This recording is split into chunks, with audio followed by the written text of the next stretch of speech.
Nobody 2 is the sequel featuring Hutch, played by Bob Odenkirk, a guy who appears to be a regular family man, but is actually a pretty skilled assassin tasked to do several assignments in hopes to pay off a pretty large debt. These assignments piling on have taken a toll on Hutch, where he decides, hey, it's time for me and my family to take a vacation. Only problem is, wherever Hutch goes, danger usually follows. And that's all. Putting any spoilers to you guys, this will be a spoiler-free review. Nobody dose. But before I dive into the review, I want to give a quick shout out to a fan of the channel, Aaron, who I happened to meet at my screening of Nobody 2. It's always a huge honor when I get to meet fans out in the wild, but this one really touched me, as Aaron let me know he had just beaten cancer, and he said my videos helped him through some tough times, and I just can't believe things like that are possible with my silly videos. And mainly, I just want to say congrats, Aaron, and it was so nice to meet you, dude, and I'm happy you're cancer-free. But getting on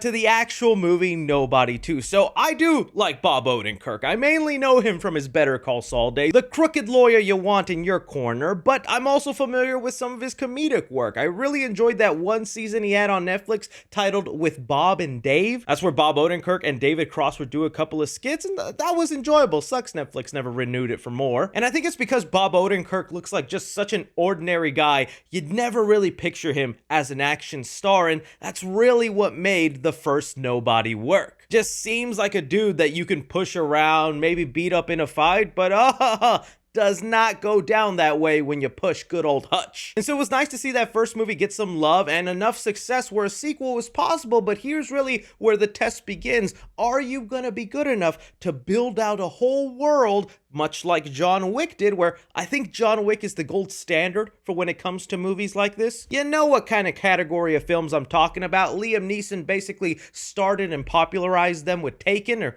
I'm sure you guys could probably list a couple ones that happened way back, but I feel like Taken is really what started the trend of just an average looking guy, but he actually has a special set of skills to be able to take down a room full of thugs. I think some of the most recent examples are usually with Jason Statham with either The Working Man, where he's just a working man, but he's got a special set of skills, or The Beekeeper, but he's also got a certain special set of skills. Funny enough, the director of Nobody 2 is actually making Beekeeper 2. More beekeeping.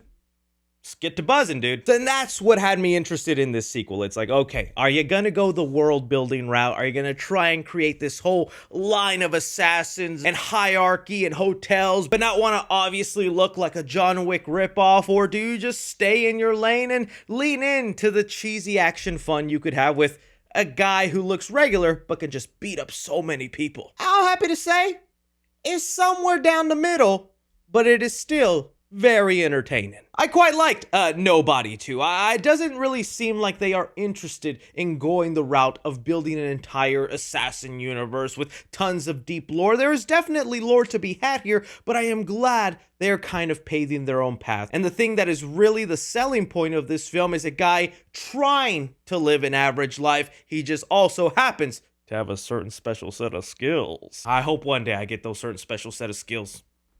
They haven't dropped yet. And from the trailer, this movie immediately hooked me in because it almost felt like White Lotus meets John Wick. They set it up so well in the beginning of the movie. He's just doing assignment after assignment, just neglecting his family, not making it to dinners at night, doesn't even know what's happening on in his own kid's school. And he's like, I need a break.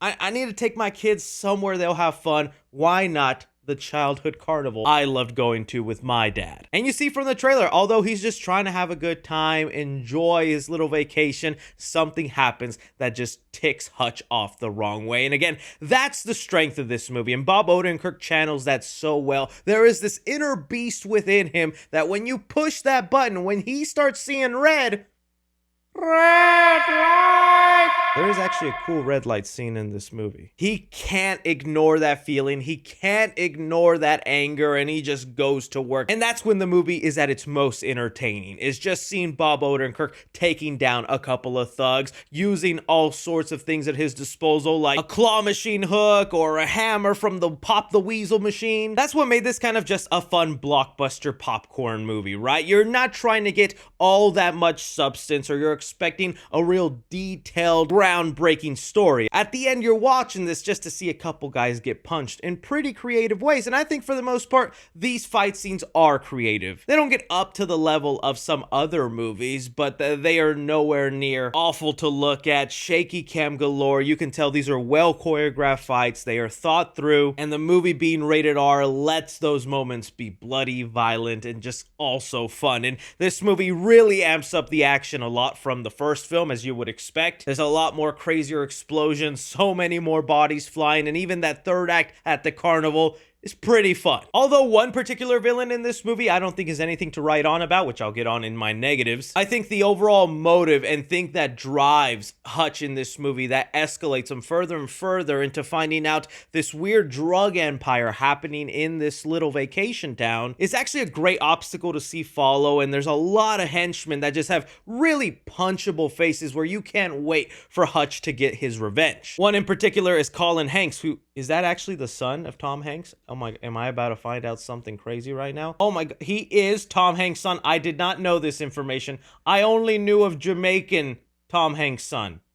If you know, you know. But oh yeah, he's kind of like the starting thing that starts pushing at Hutch's buttons. And the guy, dude, like I said, such a punchable face. And you are happy every time things get escalated because it just creates such bloody, violent moments. The inclusion of the family this time around I thought was also fun. They get to do a little bit more. It's enough where the movie realizes, hey, we want to humanize Hutch, show that he's just a regular dude, still has to take out his trash on time every week, make it to family dinner. Although he is this unstoppable force sometimes, he's got responsibilities, priorities, and I like that. It makes him relatable, and even the director has spoken about the John Wick comparison, saying that Hutch is a guy who is much more vulnerable, where he actually takes a lot more of a beating, and I could agree with that. I could agree with that from what we see in this movie. He takes quite a beating a couple of times in this movie. And really, that's just the biggest positives I can give. The movie is carried by Bob Odenkirk as this character. The setting is very fun. The story and premise is simple enough where you're enjoying it. And the action is wild, crazy, and